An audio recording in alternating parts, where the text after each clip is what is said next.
السلام عليكم ورحمة الله. الحمد لله الذي أرسل رسوله بالهدى ودين الحق ليظهره على الدين كله ولو كره المشركون. أشهد أن لا إله إلا الله وحده لا شريك له وأشهد أن سيدنا محمدا عبده ورسوله. اللهم صل وسلم وبارك على سيدنا محمد وعلى آله وأصحابه ومن تبعهم بإحسان إلى يوم الدين. أما بعد. Muslimin muslimat yang dirahmati oleh Allah Azza wa Jal. Pertama, kita bersyukur kepada Allah Subhanahu wa Ta'ala kerana dengan izinnya kita dapat pada malam ini mengadakan kuliah mingguan seperti mana yang telah disusun atur oleh pihak masjid, dan insya-Allah kita akan menyambung perbincangan berhubung dengan tajuk-tajuk yang berkaitan Al-Jannah, syurga. Dan pada malam ini tuan-tuan, sambungan daripada kuliah yang lepas, iaitu berhubung dengan wangian atau bauan syurga. Raihah, rih, bau syurga. Syurga ni dia ada wangian dia, dia ada bau dia, yang mana bau syurga ini boleh dihidu daripada jauh. Apa maksud dia? Kalau kita tengok, apa beza wangian mahal dengan wangian yang murah? Minyak wangi yang mahal dengan minyak wangi yang murah tu dia beza tahu mana? Dia beling tahu mana? Ha? Ha? Hak yang duk pakai hak mahal-mahal ni. Ha? Kalau kita tengok wangian yang mahal, minyak wangi, parfum, atar, oud, macam-macam lah kan. Kalau dia tu mahal, salah satu daripada sifatnya boleh dihidu daripada jauh. Dia spray, dia calik sikit lah, tapi dia punya bau tu kuat. Bau dia tu menyengat. Dan kalau dia daripada jauh pun kita boleh bau. Tapi kalau hak yang kita duk beli, hak yang campur air kan, hak pati tu tak tahu macam mana campur air, ha? Tuang sebotol pun tak bau lagi. Tu hak marah. Kan kalau kita pergi ke Mekah tu, dia ada jual yang pati tu dalam botol tu, kemudian kita boleh balik boh dalam botol-botol kecil tu kan. Bukan semualah, tapi sebahagian peniaga ni dia nak untung, dia nak bagi jadi banyak tu, dia campur air sikit, campur nu sikit, pati tu sikit lah. Kita calik tak bau kan, tuang sebotol pun tak bau, sebab murah, kualitinya rendah. Tapi Nabi SAW bila dia sifatkan bauan syurga boleh dihidu daripada perjalanan yang jauh. Sebahagian hadis menyebut ribuan tahun sebelum kita nak sampai tu, kita dah boleh tangkap dia punya bau. Artinya syurga ini digambarkan suatu kebun, suatu taman yang sangat wangi. Baunya semerbak. Kerana fitrah manusia dia suka kepada wangian. Tuan-tuan suka wangi ke busuk? Ha? Wangi lah. Dia kata aku tak boleh wangi-wangi ni, aku suka busuk. Kalut kita. Sebab itu Nabi sallallahu alaihi wasallam tidak pernah menolak jika dihadiahkan minyak wangi. Dalam hadis kata Nabi tak tolak, dan Nabi larang kita tolak kalau orang suar minyak wangi. Nabi kata ada beberapa perkara yang kalau orang bagi jangan tolak. Bantal, minyak wangi, ni jangan tolak. Susu, jangan tolak. Bahkan Nabi sendiri wangi. Jadi orang yang senantiasa nak keluar rumah, itu sunnah. Orang yang berwangi-wangian, rumah dia wangi, banyak masjid pun wangi. Sebab tu kalau tuan-tuan tengok di Masjidil Haram, dia tuang banyak mana minyak wangi, bubuh dekat Kaabah, bubuh dekat Hajarul Aswad, bakar bakhur tu yang kemian tu. Kemian kita kalau bau, kita pun lari, bukan kata hantu, bukan kita pun lari, busuk. Cuba tengok bau kemian Arab yang sekarang dah jadi trend kan, yang ni tempat ni tak tahu ada bakar ke saja beli buat action ni kan. Cucuh lah sikit bagi berasap dia kan. Bagi dia kata halau hantu tak tahulah, tapi ni bagi wangi kan. Tambah ni bulan Mai, bulan puasa ni, Masya Allah, sebelum nak mari masjid ni, wangi ni bukan kata manusia yang suka, malaikat pun suka. Dan malaikat terganggu dengan bau busuk. Sebab itu bila kita nak mari masjid, terutama sekali nak masuk Ramadan ni, tak sampai seminggu lebih lagi ni, tolong pastikan kita punya diri kita ni tak mengganggu jamaah. Lepas itu kalau boleh kita mandilah sebelum main masjid ni. Janganlah kita mari dalam keadaan busuk kan, bau peluh kita. Yang kedua tuan-tuan, sebelum nak mari masjid, nak bertarawih, buhlah minyak wangi, sunnah. Yang kedua, jangan duk belahak melugai. Dia pergi melahak, bau segala bau dengan martabak kuah bawang.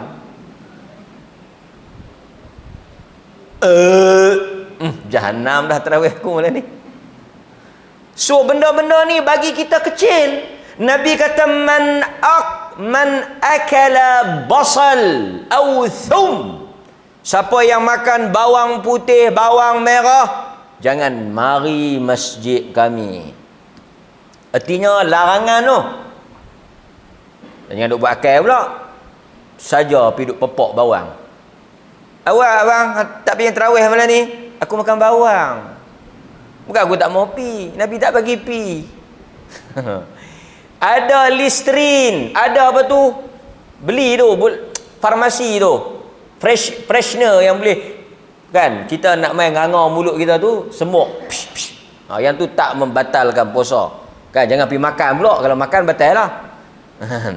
Semburan-semburan yang mewangikan mulut tu kan, Listerine ke apa semua tu, tidak. Yang tu sunnah, dapat pahala kan. Nabi tak suka bau busuk. Sebab itu Nabi sebelum dia bersama dengan isteri dia, sebelum dia tidur, dia akan bersugi, brus gigi kan, apa, supaya bila dia bercakap dengan isteri dia, bau sedap, dia menyenangkan isteri dia suka kan, wangi.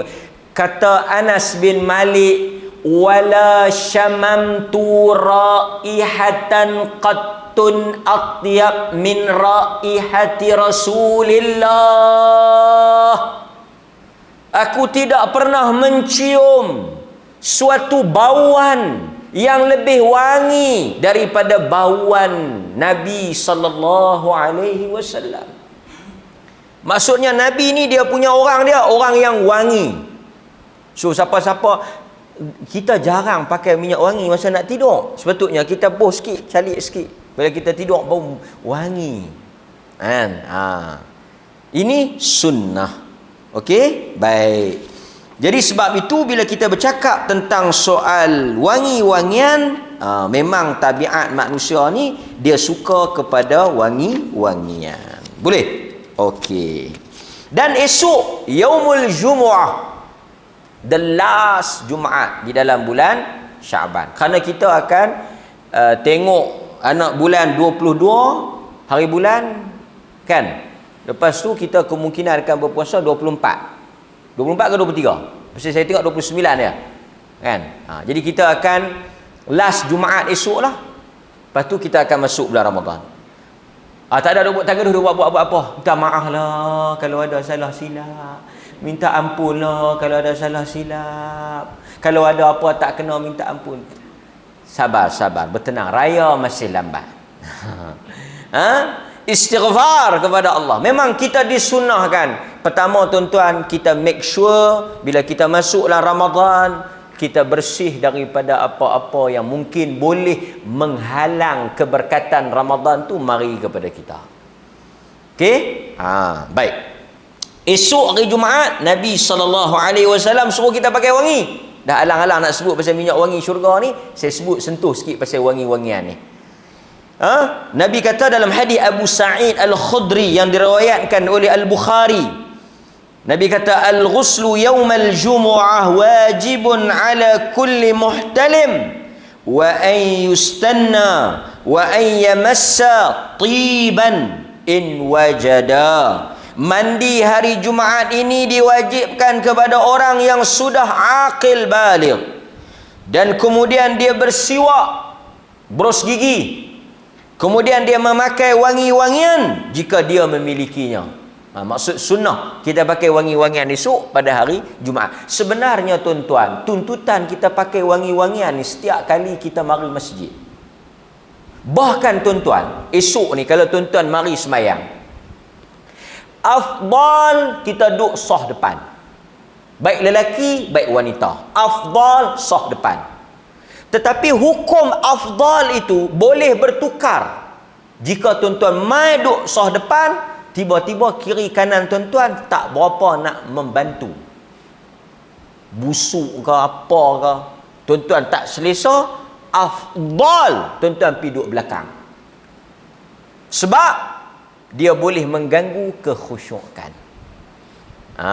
Sebab itu bagus zaman pakai topeng tu. Pasal apa? Pasal kita tak bau apa. Dia bantai derian ke, dia bantai apa ke, kan?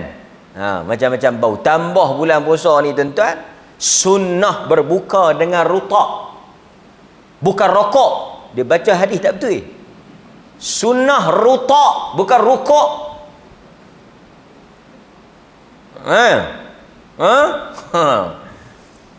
Jadi bila dia buka dengan rutak, ini tuan-tuan, waladdallin, tak apa lagi, tak bau lagi.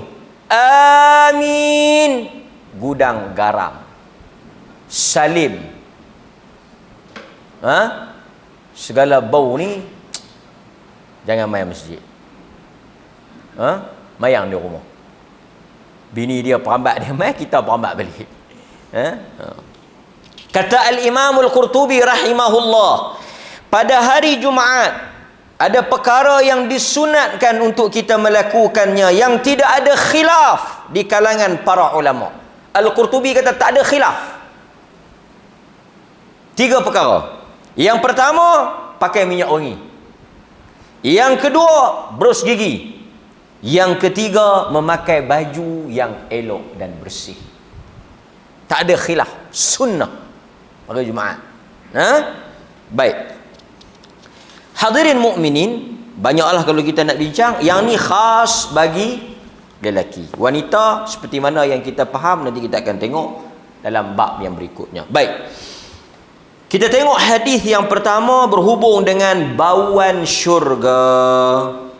Kita tengok hadis yang pertama daripada Abdullah bin Amr radhiyallahu anhuma, daripada Abdullah bin Amr ataupun Abdullah bin Amru bin Al-As.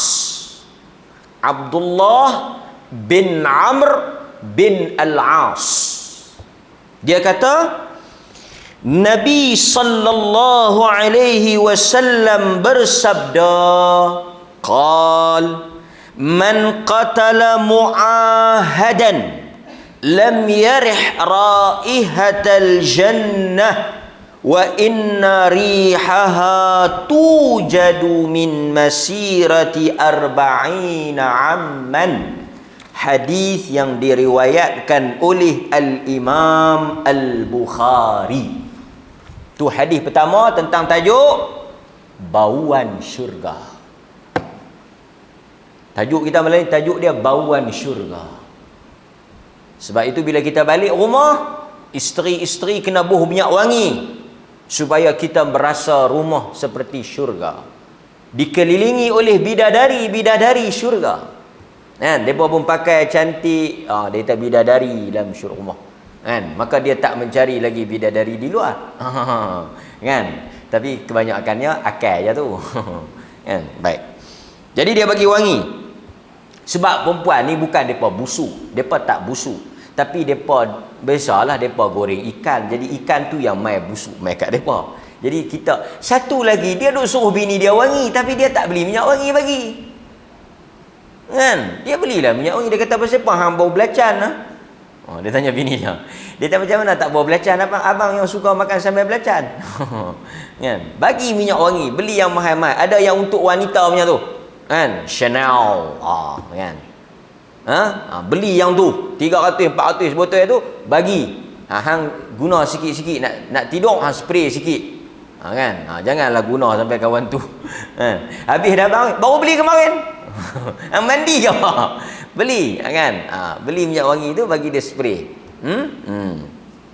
Okey, sebab itu wanita yang kematian suami tak boleh pakai minyak wangi semasa di dalam iddah 4 bulan 10 hari.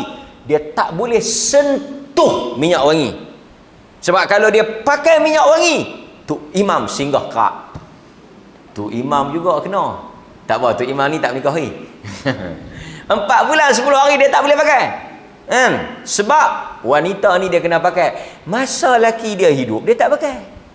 Masa laki dia mati, dia nak pakai. Yang ni tak boleh. Nampak? Dia kata bukan masalah saya ustaz, masalah suami saya.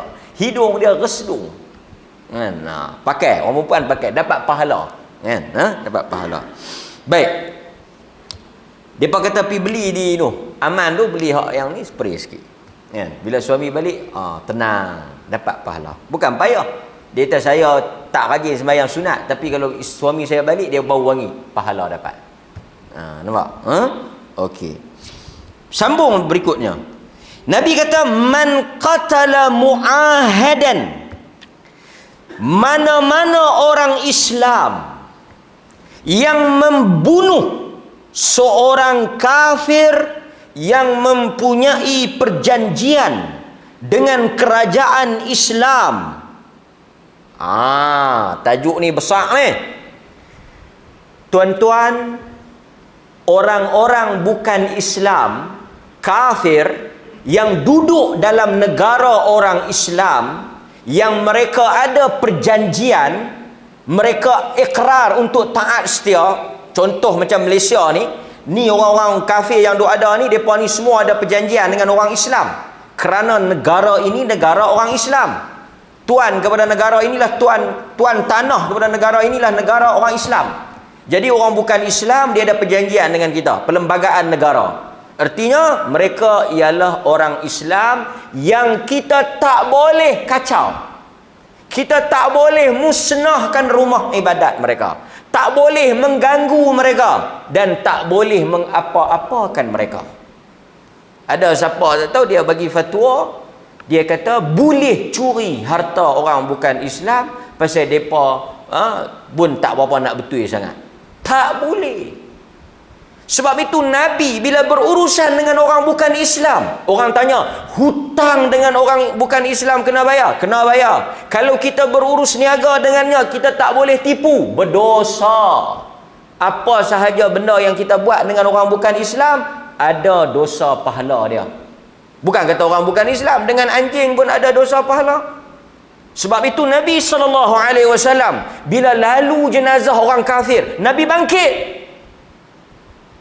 Lalu jenazah, orang usung jenazah, Nabi bangun, memberikan penghormatan. Kemudian orang bagi tahu dekat Nabi, itu jenazah Yahudi, bukan Islam, kafir.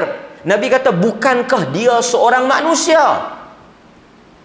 Sehingga para ulama kata, kalaulah ada mana-mana jenazah orang bukan Islam yang mati di tempat kita, tak ada orang nak urus, kita wajib untuk mengebumikan dia kerana memuliakan dia sebagai manusia. Jadi tak betul fatwa yang kata boleh pi curi kedai orang bukan Islam, boleh pi bohong orang bukan Islam, boleh pi kecoh orang bukan Islam. Tak boleh. Dia tak kacau kita, kita jangan kacau dia.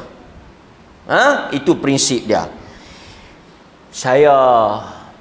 Kita tuan-tuan, orang yang bercakap ni bertanggungjawab di atas apa yang kita cakap.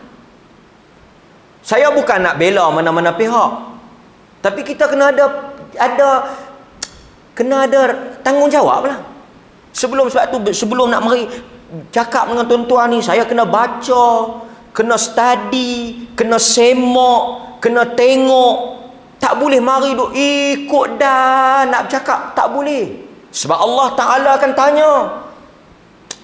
Seorang penceramah ni tular sehari dua ni kan, yang mendakwa kononnya ini masalah bila cakap tak ada sandaran, tak ada fakta, tak ada hujah. Kononnya sebuah masjid telah ditukar menjadi tokong.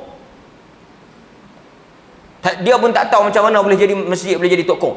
Ini kenyataan yang berbahaya. Ini boleh menimbulkan provokasi di kalangan orang Islam. Ini boleh menimbulkan sentimen orang Islam marah. Masalahnya, tokong masjid mana? Bukti mana? Sebab itu bila kita cakap, kita kena ada bukti. Dan telah dinafikan oleh pihak terbabit. Saya bukan nak bela pihak terbabit. Pihak terbabit pun dia ban saya daripada ceramah di negeri dia. Tak ada masalah lah, tak apalah. Dia pun sendiri tak bagi saya ceramah. Bukan saya nak bela dia, tapi saya nak bagi tahu adil. Penceramah tu kata di negeri tersebut ada sebuah masjid telah ditukar menjadi tokong. Kita orang Islam yang dengar pun tak ada pukul 5 nak pergi tengok. Di mana masjid mana? Pasal itu kita kata cakap mesti ada sandaran, bukti. Bila orang tanya masjid mana, bagi tahu.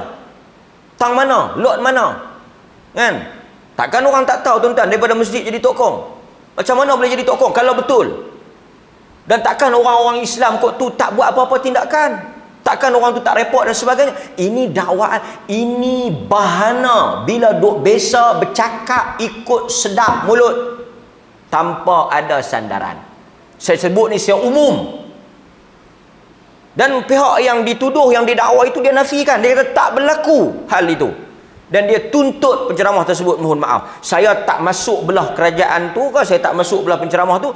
Prinsip kita apa? Sebelum nak membuat satu dakwaan, nak buat satu kenyataan, nak buat satu tuduhan, kita mesti semak.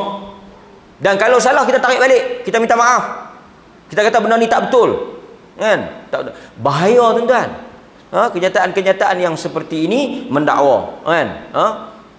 Terutama sekali dalam keadaan Nabi SAW kata, siapa yang menyakiti orang bukan Islam, yang sengaja dia tak buat apa, dia menyakiti orang bukan Islam, dia akan berhadapan dengan aku di hari akhirat. Tapi kita juga nak mengingatkan orang bukan Islam, jangan menyentuh hal-hal yang sensitif tentang orang Islam. Lakum dinukum waliyadin. Agama depa, agama kita. Masing-masing hidup. Dan tuan-tuan, tak ada lagi dalam dunia ni mana-mana orang bukan Islam yang boleh buka kedai dalam kampung orang Islam dalam keadaan tak ada siapa kacau. Tuan-tuan tengok, dalam kampung orang Melayu ada kedai orang bukan Islam.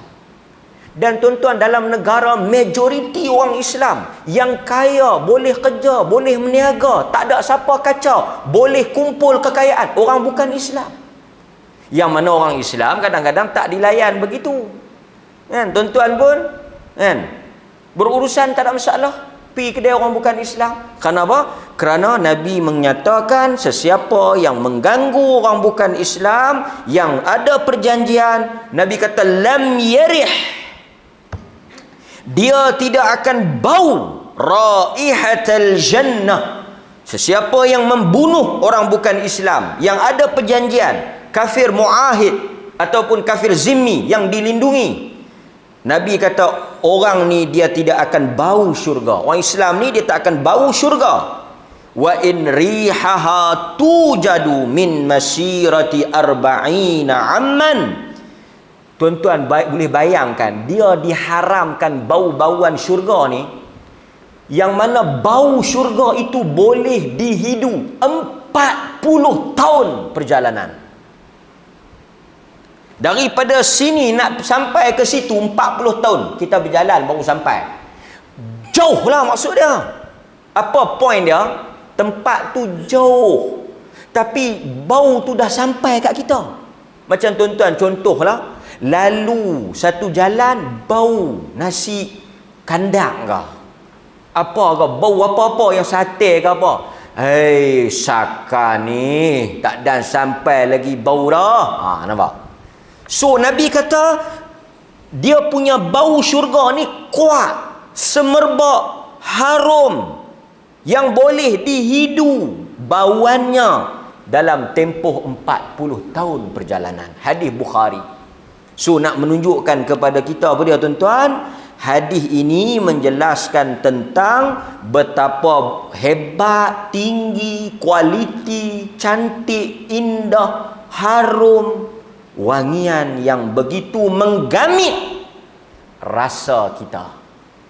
Tuan-tuan, kalau orang bagi tahu satu tempat tu cantik, wangi, tuan-tuan mesti teringin nak pergi.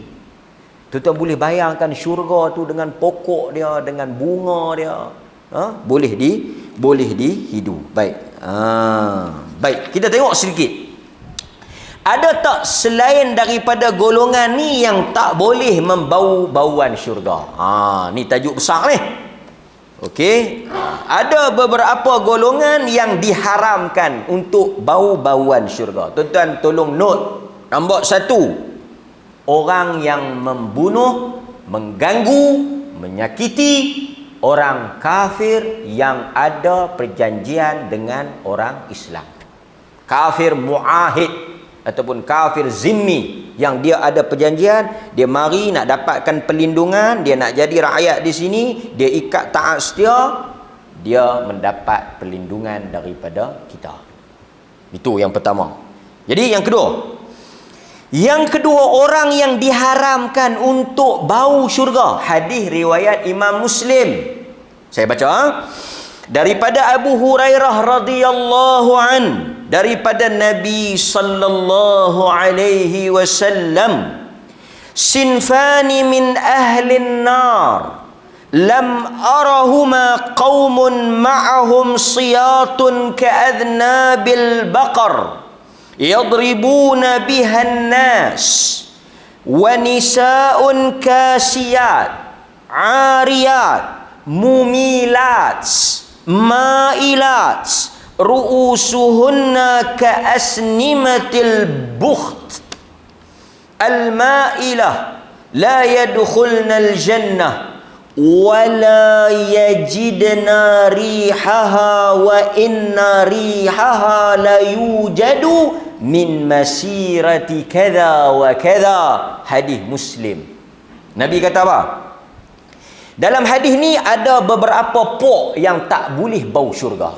Diharamkan daripada hidung dia mencium bauan syurga. So saya bagi tahu dekat tuan-tuan supaya saya dan tuan-tuan tak masuk dalam golongan ini. Kalau bau pun tak boleh, kalau dia punya rih, haruman pun Tuhan dah haramkan untuk kita bau, apatah lagi kalau kita nak masuk. Tuan-tuan, bau pun tak boleh dah. Nak masuk, lagi harui. Memang tak ada harapan lah. Kan? Korang-korang kalau tak masuk, boleh cium bau pun pada dah. Betul tak tuan-tuan? Kalau tak boleh makan pun, dapat cium pun, ekonomi, kata Piramli. Kan? Macam kita lah, walaupun tak boleh beli minyak wangi, tuan-tuan pergi Mekah kan? Pergi Mekah, kedai minyak wangi depan Masjid Nabawi ataupun Masjidil Haram. Tapi kedai tu mahal lah. Abdus Samad Al-Quraisy. Depan tu Abdus Samad Al-Quraisy tu kan, Al-Quraisy tu dia tu ada jual minyak wangi lah. Tuan-tuan masuk dalam gitu. Tapi kalau dia tengok jubah macam saya ni, dia pun tahulah ni jubah Badawi mana ni kan. Dia tak layak lah kan. Dia punya minyak wangi tu 1000.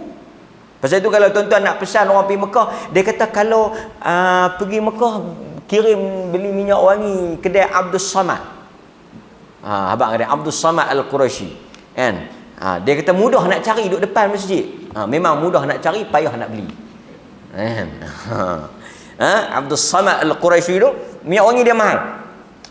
So tuan-tuan hadirin mukminin, kalau kita tak boleh masuk, boleh cium bau, tak boleh beli masuk, dia bagi test kan.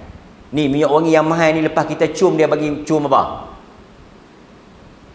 Dia bagi cium apa tuan-tuan? Kalau tuan-tuan bisa masuk lah kedai minyak wangi mahal, dia bagi cium kopi. Bau kopi tu. Tu kalau tuan-tuan pergi kedai tu kira A lah. Ini kalau jenis atas dia calik mai kat nu, calik. Wangi. Wangi hak mana satu pun tak tahu. Hidung menjadi kebas. Dia habis cium satu, dia cium minyak wangi, cium kopi nak bagi hilang bau tu, baru boleh test. Punya mahal punya ni. Wangian ni memang fitrah, tabiat, naluri manusia dia suka. Baik, hadirin mukminin. So kita tengok sedikit. Yang pertama kata Nabi, ada 2 kelompok penghuni neraka yang belum pernah aku melihatnya. Yang pertama, suatu kelompok yang memegang cemeti seperti aznab, zambun. Bukan Zainab, zambun. Zambun ni hujung, ekor. Zanabun tu hujung, ekor. Ekor lah hujung tu. Ekor lembu. Maksudnya tuan-tuan tengok cemeti tu yang duk tibai kuda kan. Yang tu dia daripada macam Nabi kata macam ekor lembu. Dia kan cemeti begitu kan. Dia duk tibai orang. Ini ialah kiasan kepada orang yang zalim. Maksudnya Nabi kata salah satu golongan yang aku nampak dalam neraka, orang yang kejam, zalim, yang pukul orang, merujuk kepada siapa-siapa sahaja yang melakukan kekejaman dan kezaliman. Yang kedua, wanita-wanita yang mereka itu berpakaian tetapi hakikatnya bertelanjang. Wanita yang nampak berpakaian tapi sebenarnya ariyat, kasiyat, pakai baju. Ariyat, telanjang. Mereka ni pakai baju tapi telanjang. Yang mana mereka cenderung kepada perbuatan maksiat dan mereka menjadi punca orang. Maknanya Nabi kata perempuan ni, pertama mereka tu sendiri pakai seksi. Kita tak boleh nafikan tuan-tuan, kalau perempuan pakai seksi, kita lagu mana punya besar kepih lebay pun terseksa. Tak payah duk sembang lah, jubah melerek kan, sorban panjang pun kalau tengok perempuan memang ada syahwat. Tak payah duk sembang tok lebay, tok janggut, tok bahaman ke, tok apa ke, memang kita akan ada. Kerana hatta Nabi ada dalam hadis Bukhari. Lalu satu orang wanita, pasal tu lelaki ni normal kalau dia ada nafsu. Tuan-tuan, lelaki ni bila tengok orang perempuan, tuan-tuan rasa geram, ada keinginan, ada syahwat, tuan-tuan tertarik. Memang normal. Itu fitrah orang lelaki. Sebab itu Quran suruh tunduk. Tunduk tu jangan tengok, pasal kalau tengok hampa akan syok. Dia kata, saya ustaz, Quran di dada. Tengok pun tak ada apa. Hang tengok yang 80 dah. Memang tak ada apa. Mai hok yang hok yang ni sikit. Kepiah pun tak bawah. Kan? So jangan duk pelik. Sebab itu saya kata tidak ada manusia yang boleh dipercayai di dalam dunia ini, hatta tok-tok lebay. Kerana lebay satu pakaian, tapi nafsu dia bukan duduk di lebay. Nafsu itu duduk pada keinginan kita. So nak bagi tahu kat tuan-tuan, Nabi satu hari lalu satu wanita. Naik nafsu dia. Sebab itu berkahwin kerana nafsu. Memang berkahwin kerana nafsu. Tak payah duduk kono-kono. Saya kahwin kerana menunaikan tuntutan agama. Tuntutan agama. Abang kata kita memang ada syahwat. Memang Nabi suruh. Itu tempatnya, caranya. Kan? Pasal itu kita jangan duk kata apa. Dah 70, 80 pun nak menikah lagi. Tak, itu urusan dia. Jangan duk kacau. Ibnu Abbas kata kalau ada sehari pun aku kahwin. Ibnu Abbas kata kalau aku hidup sehari lagi pun aku akan menikah. Itu kata Ibnu Abbas. Lepas ni duk pakai Ibnu Abbas. Saya ikut Ibnu Abbas. Tak sembahyang saya ikut Ibnu Abbas. Tapi saya nak abang itu normal. Manusia. Tuan-tuan pun kenal kan, ada siapa kawan kita seorang dah menikah. 18 ni dapat kenuri. Saya kata tahniah. Lepas tu dia pun abang, cepat sangat ustaz. Kan? Dia pandai komen cepat lambat. Orang lain tahulah kan. Sebab tu tak kahwin ni satu masalah. Kena kahwin. Okey. Kalau kahwin lebih tu bagus. Tak mana tadi? Okey, Nabi kata perempuan ni depa pakai baju depa telanjang. Jadi bila orang tengok, mereka menarik, menggoda, menjadi punca kepada apa dia ni? Lelaki ni buat. Tuan-tuan tengok dalam Quran. Kalau dia sebut pencuri, dia akan kata as-sariqu was-sariqatu. Pencuri lelaki dan pencuri perempuan. Dia mulakan dengan pencuri lelaki. Tetapi apabila dia sebut tentang zina, az-zaniyatu, dia tak guna az-zani, dia kata az-zaniyatu waz-zani. Beza tak? Kawak kalau dia sebut pencuri, dia sebut pencuri lelaki. Mula dengan lelaki. Kerana tabiat yang duk curi ni lelaki. Pasal tu kalau perempuan curi pelik. Siapa dia curi? Tengok perempuan. Pasal apa hang curi ni? Orang jadi macam kesian sikit, orang jadi pelik. Tapi kalau pencuri tu laki-laki, memang. Kan? Tapi perempuan bila dia sebut, Quran sebut zina, Quran mulakan dengan azaniyatu. Penzina wanita. Tabiatnya marah lagi orang perempuan. Bukan masalahnya, masalah itu sebahagiannya menjadi punca. Baik, mereka mencenderungkan orang, mereka menjadi punca, menggoda lelaki ke arah itu. Pasal itu bila tuan-tuan pergi mana-mana pusat pelacuran, yang jadi pelacur siapa dia? Takkan lagu saya ni duk bergabut. Tuan-tuan bayang kalau lagu saya duk gamit. Mai. Lari selok jubah. Tuan-tuan tengok kalau tuan-tuan, bukanlah saya biasa pi, tapi biasa lalu lah. Pi lain, lalu lain lah. Pi dengan niat, lalu tanpa niat, terlalu. Yang duk tepi-tepi, yang duk menjadi pelacur, yang menjadi ni wanita. Dia terpanggil mai. Kan? Nasib baik kita pun iman kuat. Kono kot leh. Kan? Nampak? Baik. Kemudian mereka ini memakai sanggul. Sanggul. Kalau kita tengok dalam perkataan Arabnya, dia kata ru'usuhunna ka'asnimatil bukh. Kepala mereka ini seperti mana bonggol unta. Bonggol unta. So, puak ni, puak yang pakai telanjang, puak yang menggoda orang laki-laki, puak yang rambut mereka sanggul macam bonggol unta ni, yang zalim ni, Nabi kata mereka ini diharamkan bau syurga. Pasal apa saya baca hadis ni? Bukan nak ceramah pasal tajuk ni, tapi pasal ada perkataan tak boleh bau syurga tu, yang relate dengan tajuk kita, bauan syurga. So ramai orang bincang, siapa wanita yang bonggol ni, ka'asnimatil bukh, seperti apa ni, bonggol unta ni.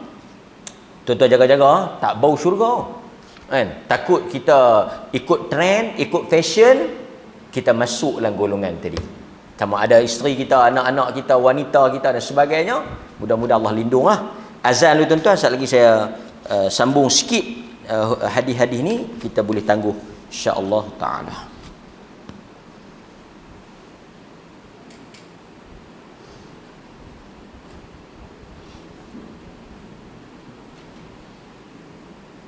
Allahu Akbar, Allahu Akbar, Allahu Akbar, Allahu Akbar.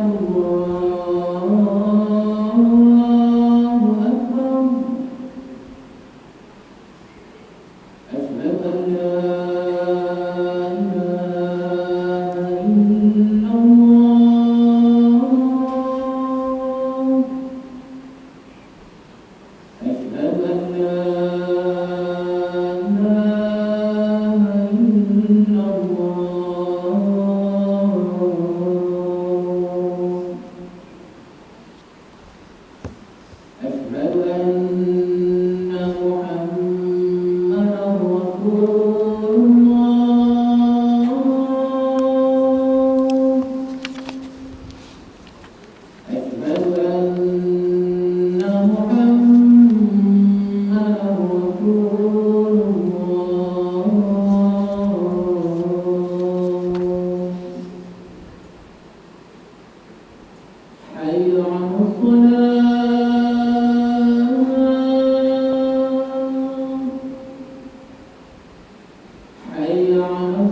Okey tuan-tuan, yang dimaksudkan dengan apa dia ni, wanita yang kasiat ariat tadi ni mudah fahamlah. Wanita yang berpakaian tapi telanjang, disimpulkan oleh para ulama mereka tidak menutup aurat dengan sempurna. Sama ada pakaian tu ketat, pakaian tu nipis, pakaian tu jarang, pakaian tu singkat, semua masuk dalam tu lah. Masuk dalam tu. Baik, yang kedua, yang dikatakan seperti bonggol unta ni, An-Nawawi menyebut bahawa dia pidu ikat. Dia punya rambut, dia punya sorban dia tu tinggi di atas kepala. Ni duduk atas ni. Dia jadi ketui bonggol. Macam bonggol unta duduk atas. Dia kan. Maksudnya satu bonggolan. Dia akan jadi apa? Dia akan jadi tarikan. Dia akan jadi tarikan lah. Cuma saya nak habang siap-siap. Orang perempuan yang dia rambut panjang, kemudian dia sanggui sikit, dia ikat-ikat sikit tu, yang ni tak masuk lah. Yang ni tak masuk. Ya usah hati. Kan yang dia singgui sikit, dia ikat-ikat, dia cekak ke, dia selit ke, dia sarung ke apa ke, yang dia tuduk, yang tu taklah nampak sangat. Masih dalam uruf yang dibenarkan. Ini yang dia dua. Satu, mudah ya faham. Satu, rambut dia diikat, dia buat bonjol. Tok atas kepala, jadi nampak macam bonggol unta. Yang kedua bukan rambut. Dia pergi beli sarang tebuan mana? Kan? Dia pergi bubuh. Bagi nampak tinggi, bagi nampak naik tonjol. Bagi nampak naik bonjol tu. Yang ni masuk. Dua maksud. Satu dia buat dengan rambut dia, satu lagi dia pergi beli barang lain. Apa tujuan orang buat lagu tu? Apa tujuan? Tak tahu lah, pergi tanya mereka, tapi saya faham macam ni ya. To attract people untuk mengambil dan menarik perhatian orang. Kan? Dia pakai tu bonggol tu. Tuan-tuan boleh tengok lah gambar-gambar banyak pakai bonggol tu. Kita pertama orang perempuan, kalau dia pakai normal biasa, dia ikat sikit, dia pakai tudung. Tudung ni yang mana tinggi-tinggi sikit tu masih dimaafkan. Ini kita tengok, unta tengok pun dia makin beralih belakang dia, tinggi lagi. Unta pula tengok bonggol dah, menang hang daripada aku. Nasib baik unta tak ada tu ni. Yang ni masuk. Dia menarik perhatian.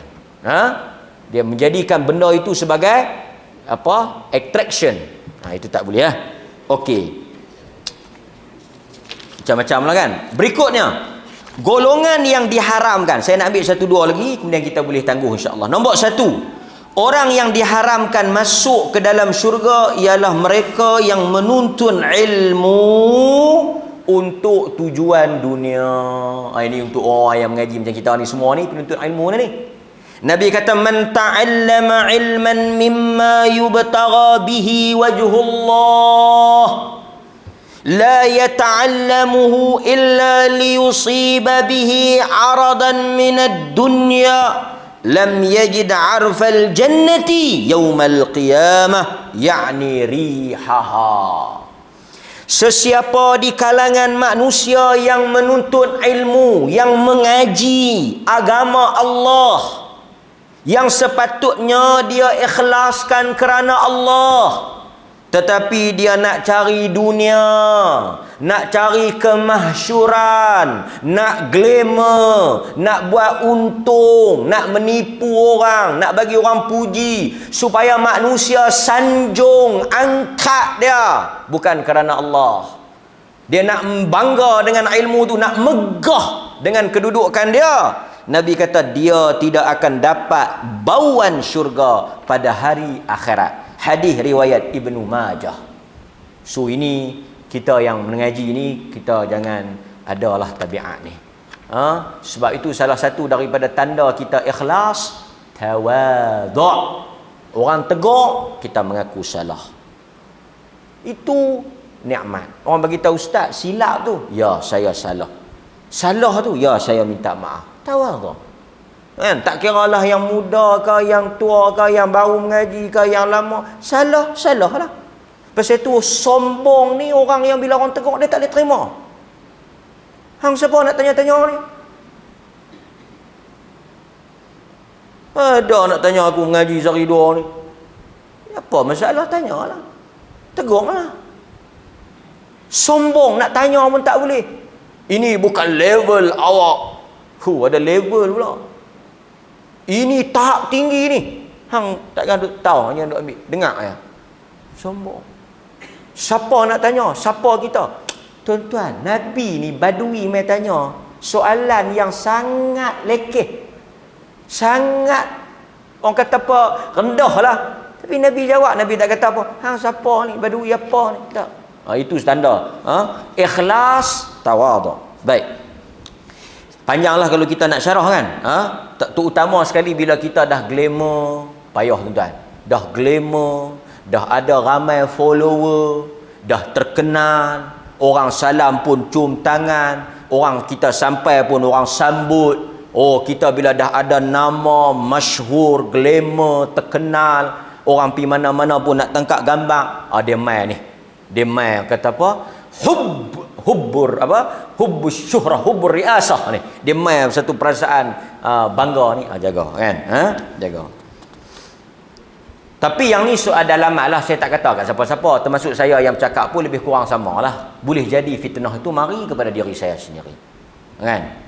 Jadi pasal itu kalau tuan-tuan nampak, tegur, kan. Panggil makan kenduri, siapa panggil makan kenduri? Datuk kita pi. Siapa panggil makan kenduri? Tak tahu siapa dia, tak payah duk pi. Buat di mana ni? Buat di hotel kita pi. Buat di kampung kita nak pi. Hangat aku tak boleh pi. Ini menyombong. Tengok nak pi pun tengok darjat, tengok status. No. Tak apa. Orang panggil kita ada hajat kita pi. Melainkan kalau kita memang ada alasan pun semua. Kan? Pasal tu orang mai bagi apa kat saya, semua saya ambil walaupun saya tak makan. Bukan saya nak cerita diri saya. Mai bagi pisang tu dia punya tanduk ke apa ke. Balik mai bini kata nak buat apa punya pisang macam ni. Tak tahulah orang bagi. Orang bagi ni kadang-kadang dia hajat mai, kita ambil. So dia rasa ra'i dengan benda tu. Dia hargai benda tu. Dia nak bagi kat kita tu rezeki. Jangan kita tak, saya tak makan pisang kampung ni. Saya kalau nak bagi pisang Australia tu. Sembang menyombong kan. Kita menyombong ni tuan-tuan, bukannya untung sekupang pun, orang cemuih lagi ada. Kan? Kita kadang-kadang sebahagian orang syarah sikit, panjang sikit, sebahagian orang kita lalu pun dia tak tegur. Pak tak kenal. Tamu tengok kita. Besar sangat ke dia? Kan? Tuan-tuan kena faham, manusia ni diangkat oleh orang. Dan bila masa pun dia boleh duduk di bawah. Tak rugi kita tawaduk. Kan? Nabi kata siapa yang tawaduk, Allah akan angkat dia. Tapi siapa yang sombong, Allah akan hina dia. Itu kita kena jaga. Saya kena jaga, tuan-tuan kena jaga. Baik, yang berikutnya, orang yang menasabkan dirinya bukan kepada bapaknya. Yang ni haram bau syurga. Diriwayatkan oleh Imam Ahmad, sesiapa man da'a ila ghairi abih, sesiapa yang menasabkan dirinya kepada bukan keturunannya, maksudnya bukan kepada nasab dia yang betul. Kalau dia tu bukan syekh, jangan duk pergi syekh tak kata wahala. Kan? Syekh malam Jumaat tak apa. Kan? Ni nasab ni, keturunan ni. Kalau dia bukan bin tu, jangan duk pergi buh bin tu. Kan? Jangan duk pergi buh yang bukan bapak dia. Kan? Jangan duk pergi buh nasab tak kata. Terutama kes apa? Adopted child. Anak angkat. Anak angkat, kalau dia anak angkat, jangan bin dengan bin kita. Tak boleh bin dengan bapak dia. Nabi ditegur kes ni lah.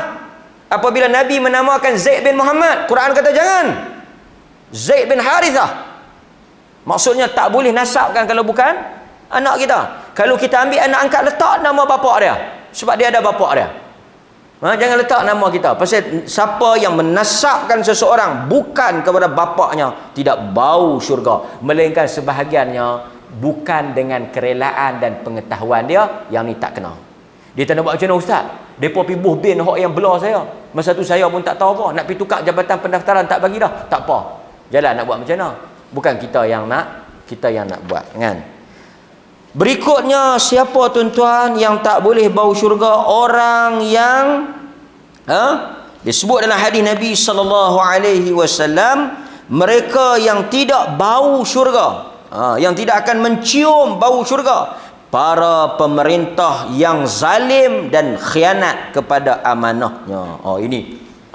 Ini amaran kepada sesiapa yang dilantik menjadi pemimpin. Pasal itu tuan-tuan, kalau tak jadi pemimpin, bagus. Pasal tuan-tuan tak kena. Siapa yang jadi pemimpin, tak kiralah pemimpin ni termasuklah seorang bapa, seorang ketua kampung, seorang imam, semua tu pemimpin. Seperti mana dalam hadis Nabi SAW, yang mana Nabi menyebut dalam hadis yang diriwayatkan oleh Al-Imam Al-Bukhari, ma min 'abdin yastar'ihi Allahu ra'iyatan yamutu yawma yamut wa huwa ghashun li ra'iyatihi. Mana-mana hamba manusia yang dilantik untuk memegang suatu jawatan di atas rakyatnya, yang mana pada hari dia mati dia menipu dan membohongi rakyatnya, yakni dia khianat kepada amanahnya, maka Allah Ta'ala mengharamkan bauan syurga ke atasnya. Ini antara golongan yang diharamkan bauan syurga, iaitu pemerintah, pemimpin yang menzalimi, mengkhianati ataupun yang pecah amanah terhadap apa yang diberikan amanah. Nabi kata, ma min 'abdin yastar'ihillahu ra'iyatan. Mana-mana pemimpin yang Allah Ta'ala angkat dia, bagi dia jawatan, dia zalim, dia tipu, dia mati dalam keadaan dia menipu, Allah haramkan bau syurga untuk dia. Dan sebahagian riwayat, haramallah, Allah Ta'ala haramkan syurga terus untuk dia. Jadi tuan-tuan, kita doakan golongan-golongan yang saya sebut daripada awal tadi tidak terkena kepada diri kita, diri keluarga kita, anak kita, saudara mara kita, jiran tetangga kita, seluruh umat Islam Allah selamatkan. Kalau diharamkan bau syurga, apatah lagi menjejakkan kaki ke dalamnya. Itu maksud yang boleh kita ambil pada malam ini. Mudah-mudahan Allah Subhanahu wa taala merahmati saya dan memasukkan saya dan tuan-tuan semua ke dalam syurga dia. Amin amin ya rabbal alamin. Aqulu ma sami'tum astaghfirullahal azim li wa lakum wa billahi taufiq wal hidayah. Assalamu alaikum warahmatullahi wabarakatuh.